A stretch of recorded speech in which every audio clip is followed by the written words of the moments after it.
Everyone, मैं doctor Anita Singh. आज हम इस वीडियो में जानेंगे इम्पेयर्ड डाइजेशन, जिसे अपचन कहते हैं या फिर अग्नि मंद कहते हैं, बिगड़ा हुआ पाचन कहते हैं। तो आज हम इसके बारे में जानेंगे डिटेल में, और इसके क्या क्या कारण हो सकते हैं और इसके क्या क्या लक्षण हैं। और इस वेद में 3 प्रकृति बताई गई है, वातज, पित्तज, कफज। सभी व्यक्ति की प्रकृति अलग अलग होती है, तो हम प्रकृति के अकॉर्डिंग भी लक्षण जानेंगे और इसका ट्रीटमेंट भी जानेंगे। आयुर्वेद की सही जानकारी के लिए वीडियो को लास्ट तक देखें और चैनल को सब्सक्राइब करें। तो आइए जानते हैं अग्नि मंद क्या है।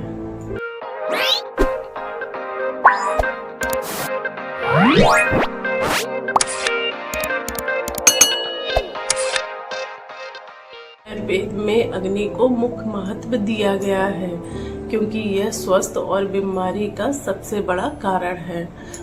और अग्नि मंद या अपचन में पाचन क्रिया कमजोर हो जाती है। और देखिए, शरीर का पूरा पोषण खाने के पाचन के आखिरी प्रोडक्ट से होता है, और जब पाचन क्रिया कमजोर होती है तो शरीर में टॉक्सिन या आम उत्पन्न होते हैं। पोषक तत्वों का उत्पादन भी कम होता है।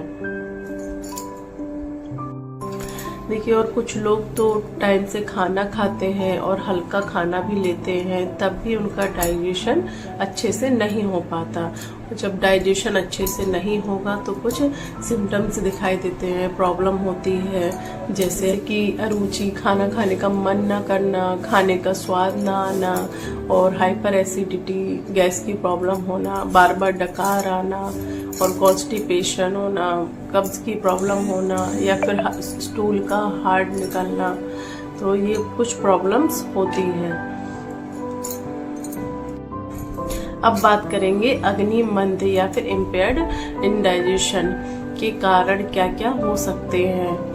और इसमें आयुर्वेद के महर्षि आचार्य सुश्रुत जी ने भी इसके कुछ कारण बताए हैं। तो सबसे पहला बताया है अत्यधिक पानी पीना, मीन्स एक्सेसिव ड्रिंक वाटर। इसलिए हमारे शरीर को जितनी पानी की आवश्यकता है हमें उतना ही पीना चाहिए। और यदि प्यास नहीं है तब भी आप पानी पी रहे हैं तो ये अग्नि को मंद करता है। सेकंड है विषमासन। इसमें खाने का समय और क्वांटिटी के बारे में बताया है, जैसे कि आपको जितनी भूख है उससे कम खाना या फिर उससे ज़्यादा खा लेना। तो ये भी एक अग्नि मंद का कारण बताया गया है। थर्ड है अधारणीय वेग, नेचुरल अर्जिस, जिसे आयुर्वेद में 13 प्रकार के अधारणीय वेग बताए गए हैं, जैसे कि यूरिन, स्टूल, वॉमिटिंग, या फिर छींक आना, या फिर डकार आना, या इन चीज़ों को कंट्रोल करके रखना, इन्हें अधारणीय वेग कहते हैं। तो इनको कंट्रोल नहीं करना चाहिए, ये भी एक कारण बताया गया है। और फोर्थ, आचार्य सुश्रुत जी ने बताया है स्वप्न विपर्य। इसमें समय से उठें और समय से सोएं। यदि आप लेट सोते हैं तो शरीर में वात और पित्त दोष प्रकोप होते हैं, और अगर आप लेट उठते हैं तो आपके शरीर में कफ दोष प्रकोप होता है। ये भी एक बहुत बड़ा कारण है अग्नि मंद का, इसलिए समय पर सोएं और समय पर उठें। आचार्य सुश्रुत जी ने 5th बताया है मनोविकार। खाना खाते समय डर, भय, या फिर क्रोध, या फिर चिंता, बेचैनी, ये भी एक कारण बताए गए हैं अग्नि मंद के। तो इन बातों का ध्यान रखें। इनके अलावा और भी बहुत सारे कारण हैं, जैसे कि वेरी ड्राई फूड, जैसे बहुत ज़्यादा सूखा खाना, या फिर हैवी खाना, और ऑयली ज़्यादा लेना, या फिर बर्गर, पिज़्ज़ा, इनका ज़्यादा खाना,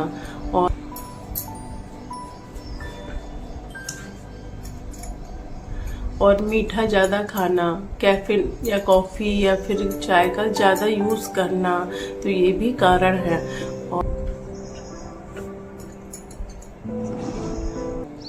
या फिर कोल्ड फूड या फिर कोल्ड ड्रिंक वगैरह का ज़्यादा लेना, और ज़्यादा फास्टिंग करना, तो ये भी कुछ कारण बताए गए हैं, तो इनका भी ध्यान रखें। अब हम जानेंगे अग्नि मंदी के लक्षण या फिर सिम्टम्स क्या क्या होते हैं। तो सबसे पहला है अपच, इंडाइजेशन, पेट में भारीपन रहना, पेट का फूलना और सीने में जलन होना, वॉमिटिंग होना, उल्टी होना। और कुछ बीमारियों के कारण भी लक्षण दिखाई देते हैं, जैसे कि एनीमिया में, एडिमा में और अतिसार, डायरिया में। तो इस प्रकार इसके कुछ सिम्टम्स बताए गए हैं। अब हम जानेंगे हमारी प्रकृति के अकॉर्डिंग हमारी अग्नि किस प्रकार बताई गई है। तो जैसे हर व्यक्ति की प्रकृति अलग अलग होती है, वातज, पित्तज, कफज, तो उसी प्रकार अग्नि के बारे में भी बताया गया है। तो सबसे पहला है वातज प्रकृति। जो वातज प्रकृति के लोग हैं उनकी अग्नि विषम बताई गई है। इनको कभी भूख कम लगती है और कभी ज्यादा लगती है। सेकंड है पित्त प्रकृति। इनकी अग्नि तीक्ष्ण अग्नि बताई गई है। इन लोगों को भूख बहुत लगती है, मतलब इनकी भूख अच्छी होती है, इनका मेटाबॉलिज्म स्ट्रॉन्ग रहता है। थर्ड है कफ प्रकृति। कफ प्रकृति के लोगों की अग्नि मंद अग्नि बताई गई है। इन लोगों को भूख थोड़ी कम लगती है और इंडाइजेशन की प्रॉब्लम रहती है। ये अपने आप को स्वस्थ रखने के लिए आपको अपनी प्रकृति पता होना चाहिए। अब जानेंगे अग्नि मंद में पथ्य अपथ्य मीन्स हमें क्या खाना चाहिए और क्या चीज अवॉइड करनी चाहिए। तो खाने में आपको ओल्ड राइस लेने हैं, पुराने चावल हैं, दलिया है, मूंग की दाल है और छाछ है। नींबू का यूज़ ज़्यादा करें और आप अदरक है, लहसुन है, जीरा है और गाय का घी ले सकते हैं। और आपको हल्का खाना और ताज़ा खाना खाना है और खाने के बाद गर्म पानी का यूज़ ज़रूर करें। तो ये कुछ पथ्य आहार बताए गए हैं जिन्हें आपको लेना है। और अपथ्य मीन्स जिन्हें आपको अवॉइड करना है, जैसे कि फास्ट फूड है, ऑयली फूड है या फिर नेचुरल अर्जेस है, आधारणीय वेग जो आगे मैंने बताए हैं कि ये चीज़ आपको अवॉइड करनी है। और खाना खाने के तुरंत बाद पानी पीना और दिन में सोना, तो इन चीज़ों को अवॉइड करें और टाइम से सोएं और टाइम से उठें। और अग्नि मंद में आप कुछ आसन भी कर सकते हैं, जैसे कि भुजंग आसन है, हलासन है, पवन मुक्तासन है, धनुरासन है, उष्ट्रासन है और वीरासन है और प्राणायाम है।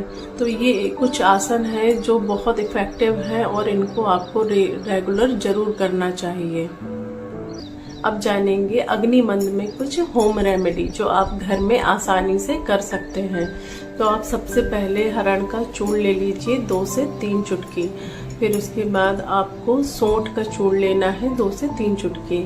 फिर आपको सेंधा नमक लेना है 2 से। इन तीनों को मिक्स करके खाना खाने के आधे घंटे पहले आपको इसको खाना है। लेकिन है आप अदरक और नमक को थोड़ा सा खाना खाने के पहले चबा चबा कर खाएं। और कुछ आप आयुर्वेदिक मेडिसिन भी ले सकते हैं जो बहुत इफेक्टिव है, जैसे कि हींग वाष्टक चूर्ण है। ये आप 1 से 2 ग्राम खाना खाने के आधे घंटे पहले आपको गुनगुने पानी के साथ आप ले सकते हैं। और शिवाचार है और आप कुछ घृत भी ले सकते हैं आयुर्वेदिक, जैसे कि चित्रक घृत है, सुकुमार घृत है, दाढ़ीमा घृत है। तो ये कुछ घृत बताए गए हैं। और आप कुछ आसव अरिष्ट भी आयुर्वेद में जो बताए गए हैं वो भी ले सकते हैं, जैसे कि द्राक्षाशव है और द्राक्षारिष्ट है और पंचाशव है और चित्रकाशव है। तो ये कुछ आसव अरिष्ट भी बहुत इफेक्टिव हैं। तो इनमें ये आप जरूर ले, लेकिन एक बार अपने डॉक्टर से कंसल्ट जरूर कर ले। आप मुझसे कंसल्ट करना चाहते हैं तो स्क्रीन पे दिए हुए नंबर पे आप व्हाट्सअप कर सकते हैं। और आयुर्वेद की सही जानकारी के लिए चैनल को लाइक, सब्सक्राइब और कमेंट करें। Thank you.